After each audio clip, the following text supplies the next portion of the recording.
বিদ্রোহীরা সিরিয়ার রাজধানী দামেস্কের নিয়ন্ত্রণ নেয়ার সঙ্গে সঙ্গে পতন হয় আসাদ সরকারের। বিদ্রোহীরা যখন রাজধানীতে ঢুকে পড়ে তখনই একটি বিমানে করে দেশ ছাড়েন বাশার আল আসাদ। কিন্তু দেশ ছেড়ে পালানোর আগে প্রেসিডেন্ট আসাদ কি পদত্যাগ করেছেন? কাউকে কিছু বলে গেছেন?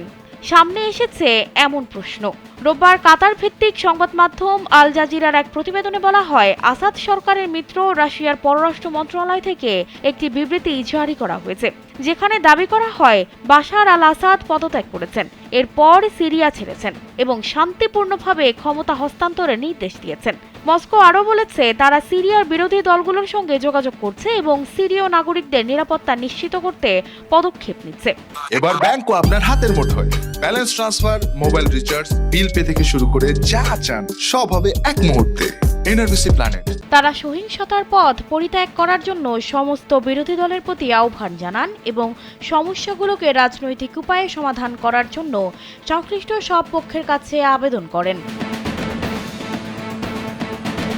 এদিকে সিরিয়ার নিয়ন্ত্রণ নেওয়া বিদ্রোহীরা বিকেল 4টা থেকে ভোর 5টা পর্যন্ত রাজধানী দামেস্কে কারফিউ ঘোষণা করেছে। এর আগে অবিশ্বাস্য গতিতে একের পর এক শহর দখল করে নেয় বিদ্রোহীরা। জানা গেছে, সিরিয়ার সমস্ত সামরিক ঘাঁটি বিদ্রোহীদের নিয়ন্ত্রণে সর্বোচ্চ সতর্ক অবস্থায় রয়েছে।